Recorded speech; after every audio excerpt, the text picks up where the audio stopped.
Comment devenir indépendant financièrement grâce aux réseaux sociaux? C'est l'intitulé d'une série de vidéos que j'ai décidé de partager avec vous sur mon compte TikTok, YouTube et puis Facebook. Donc, pour ceux qui n'ont pas suivi la première vidéo, j'ai fait sortir le cours 1, d'accord, la semaine dernière. Et le titre de ce cours-là était intitulé « Comment trouver une bonne idée de business ». Donc, maintenant que vous avez trouvé une bonne idée de business, je vais vous montrer, grâce à mon expérience, comment est-ce qu'avec son idée de business, on arrive à gagner pratiquement de l'argent avec les réseaux sociaux. Donc, pour ceux qui n'ont pas suivi le cours 1, regardez la vidéo que j'ai postée juste avant celle-ci. Elle parle de comment trouver une bonne idée de business. D'accord? Donc, maintenant que j'ai trouvé mon idée de business, comment est-ce que je fais pratiquement pour pouvoir gagner de l'argent? Déjà, il faut que vous vous assurez que les deux idées que vous avez énumérées là, vous vous y connaissez bien.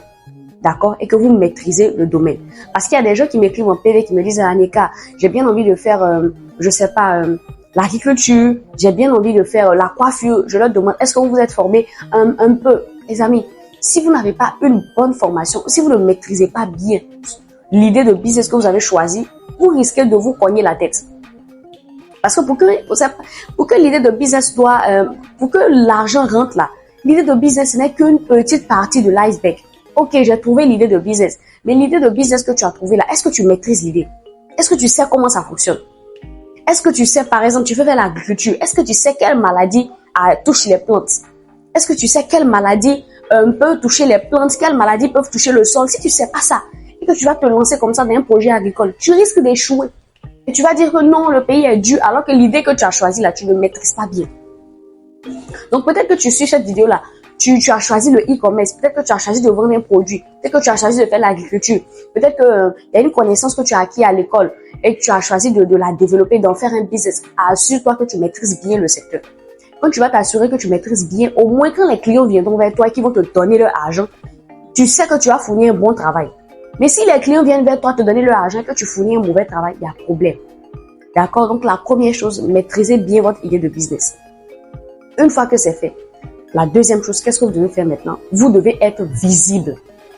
C'est à partir de là que l'argent commence à rentrer. Parce que les gens te donnent l'argent parce qu'ils te connaissent, parce qu'ils te voient.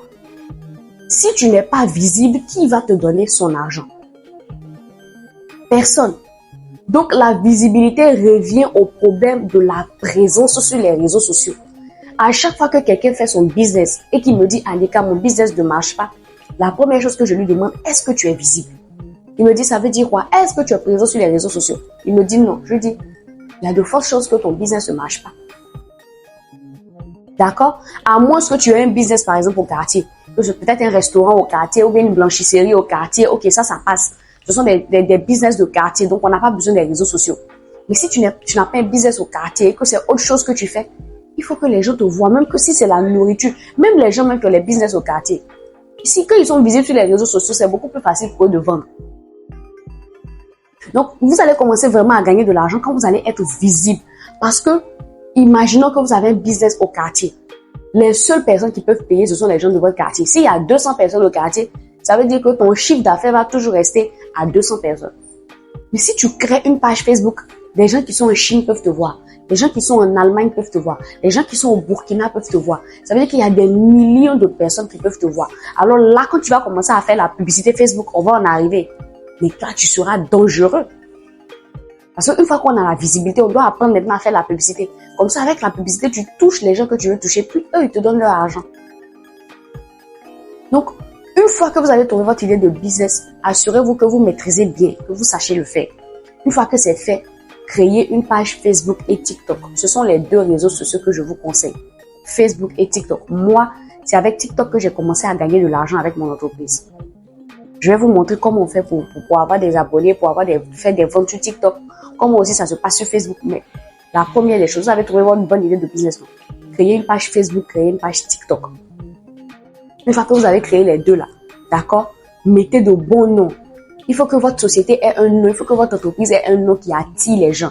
Si tu vends des sacs, il faut mettre sac chic ou bien beau sac.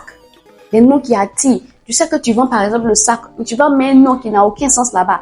Bon, tu vends seulement que les sacs. Hein. Je prends un exemple, tu ne vends que les sacs. Et puis le nom de ta page c'est Bazar. Bazar de Babi. Bazar là, ça veut dire quoi? Tu ne vends qu'un sac. Tu ne vends que des sacs. Mais sac de temps, au moins quand on tombe sur ta page, on sait que c'est sac. Maintenant, si après tu veux vendre autre chose, là on peut comprendre que tu vas mettre un nom qui englobe tout. Mais pour le moment là, tu n'es que sur ça. Pourquoi tu vas mettre bazar sur ton nom de page? On ne sait pas ce que ça veut dire bazar là. Donc, mettez des noms qui reflètent ce que vous vendez. D'accord? Donc, on va s'arrêter là aujourd'hui pour le cours de les amis. Comment commencer à gagner de l'argent avec les réseaux sociaux. Donc, pour ceux qui ne sont pas encore abonnés à la page, je suis Aneka Dey et ici on parle d'indépendance financière, de développement personnel, de renouvellement d'intelligence. Donc, si ce sont des sujets qui t'intéressent, abonne-toi, like et puis laisse un commentaire. Et puis surtout, c'est très important de t'abonner parce que quand tu vas t'abonner, à chaque fois, tu vas recevoir les autres parties de la série de vidéos. Là, on est au cours 2. Demain, je vais poster le cours 3, ainsi de suite, jusqu'à finir la série comment gagner ou comment devenir indépendant financièrement avec les réseaux sociaux. Donc, on se retrouve la prochaine fois pour une nouvelle vidéo.